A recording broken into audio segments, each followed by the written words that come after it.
두 사람이 결혼까지 결심했다 이런 걸 보여주는 뭔가 정황이 드러났다면서요, 안진용 기자님. 네, 이번 일이 있기 전 전청조가 남연희에게 프로포즈를 하기 위해서 준비했던 자료가 한 채널을 통해서 공개가 됐습니다. 어머?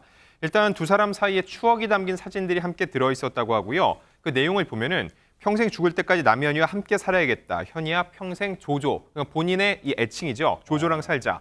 우리 앞으로 지금부터 더 서로를 사랑하면서 행복하게 살아가자라고 하는 이런 멘트까지 포함됐었다고 하는데 사실 이걸 놓고 봤을 때 두 가지로 해석이 가능합니다. 첫 번째로는 전청조가 정말로 남연희 씨를 사랑한 게 아닌가, 그래서 한 게 아닌가라고 볼 수 있고, 두 번째는 정말로 남연희의 주장대로 남연희 씨를 철저하게 속이기 위한 하나의 과정으로서 이렇게 치밀하게 준비를 한 게 아닌가, 이런 식으로도 해석해 볼 수가 있을 것 같습니다. 지금 저 사진만 놓고 보면 보세요. 진짜 우리가 상식적으로 여느 그 달달한 커플, 진짜 내일 이번 주 토요일 날 결혼할 커플 막 그런 생각이 들잖아요. 그런데 허지원 변호사님 보세요.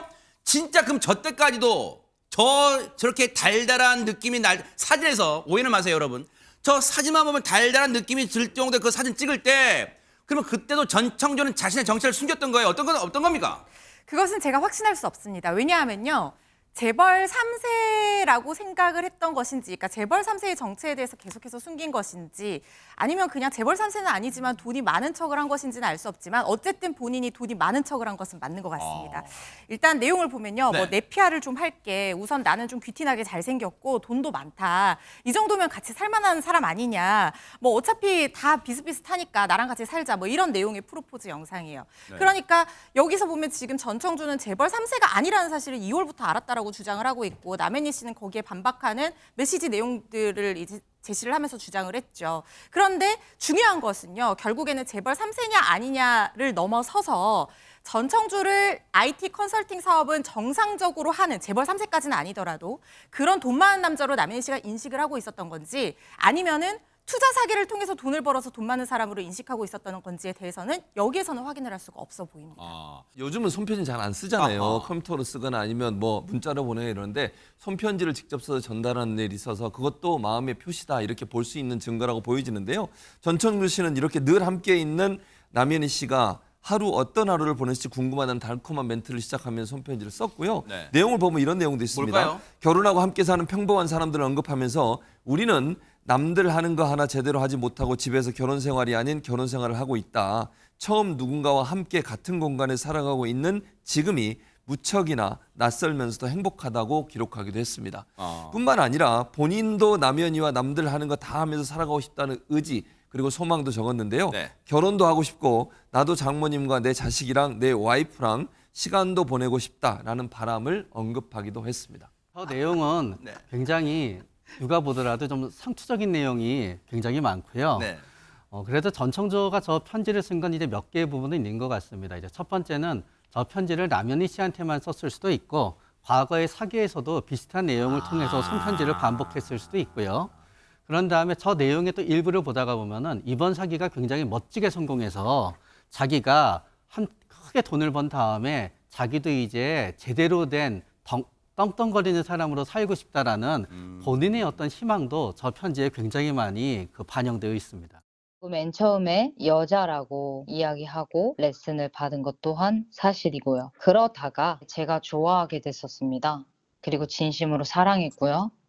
여전히 진심으로 아낍니다. 남현희 감독님을 정말 단 0.01%의 거짓도 없이 사기를 치려고 당하는 것도 아니었고요. 그 누구보다 진심으로 아끼고 좋아하고 사랑했습니다.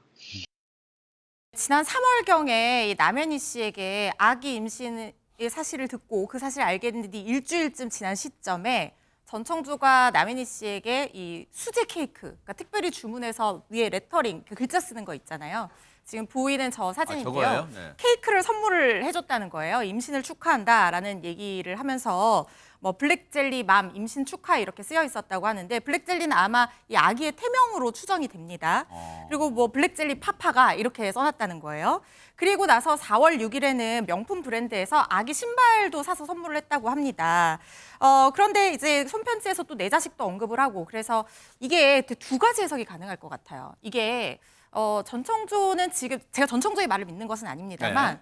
전청조는 지금 남현희 씨가 실제로 임신을 했었고 나는 누구의 아이든 키우고 싶다는 얘기를 했었거든요. 그랬다는 얘기를 했었거든요. 그리고 지금 3월이라고 하면 지금 남현희 씨가 사실은 남현희 씨가 주장한 내용으로는 3월에 이혼을 했다고 했어요. 그러니까 법적인 부부 상태였을 수도 있기 때문에 지금 두 사람의 주장이 이 아이가 남현희 씨는 전청조의 아이였다고 믿었기 때문에 약간 이런 걸로 정말 내가 임신이 맞구나라고 전청조가 가스라이팅을 하는 그런 상황이었을 수도 있지만 전청조의 입장에서 보면 남현희 씨가 아직까지 혼인관계를 만약에 유지를 하고 있었다고 하면 누구의 아이든지 간에 자신이 키울 수 있다고 생각해서 이렇게 선물을 줬을 수도 있거든요.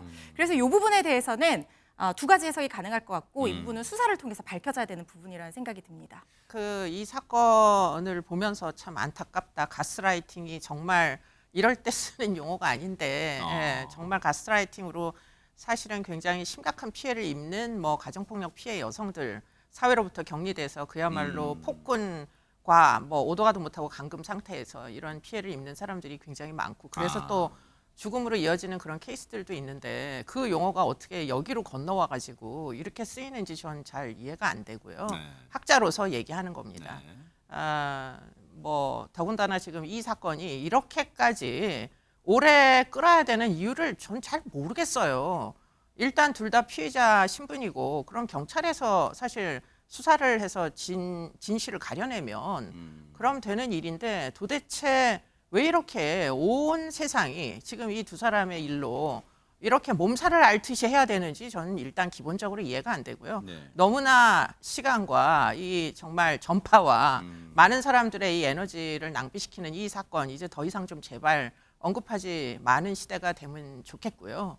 이 두 분 다 지금 굉장히 첨예한 지금 갈등 속에서 법적인 분쟁을 하게 될 겁니다. 네. 그렇기 때문에 가능하시면 본인의 소송에 집중하셔서 네. SNS 당분간 끊으시고 만약에 본인이 정말 억울하다고 생각하시면 무죄를 밝히시면 되는 거고요. 네. 또 이 사건 틀림없이 피해자들이 있습니다. 피해자들 지금 어디에서도 한마디도 못하고 있어요. 지금 이 둘의 이 논쟁 때문에 피해자들은 지금 정말 뭐 금전적인 손실을 굉장히 많이 입으신 분도 계시고 생계가 어려운 분도 계실 겁니다. 그렇기 때문에 이 사건이 사실은 주목해야 될 부분은 피해가 얼마나 이분들에게 심각하게 발생하는지 이 대목인 것이지 이 둘의 뭐 지금 임신을 했느니 뭐 임신을 시킬 수 있느니 없느니 이런 게 이 주제로 다루어지는 게 정말 너무나 안타깝습니다. 남현희 씨한테는 자신이 남성인 척 앞서 보세요. 임신 축하해, 애기 신발 정말 우리 잘 살자, 손편지 막 이런 얘기를 했는데 오히려 다른 데 가서는 정반대의 상황을 연출한 적도 있다면서 뭡니까 이게? 네, 남현희 씨를 향한 자기의 지고지순한 사랑을 주장하고 있는데 이 진정성이 훼손될 만한 행위를 하고 있었습니다. 뭐냐면 이번엔 본인이 남자가 아닌 여자로서 임신 사기를 벌이고 있었다. 즉, 내가 임신을 했다는 주장을 하고 있었다는 거죠.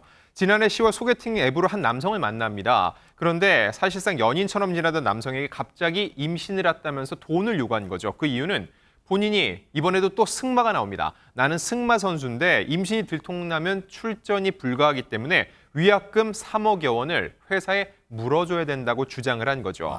그러면서 자신이 돈의 일부는 대겠다. 그러니까 책임이 있는 상대 남성, 너도 나머지 1억 5천만 원을 보태달라고 압박을 했고요. 이 말에 속은 남성, 결국은 두 차례에 걸쳐서 7천여만 원을 전 씨에게 건넨 것으로 전해졌습니다.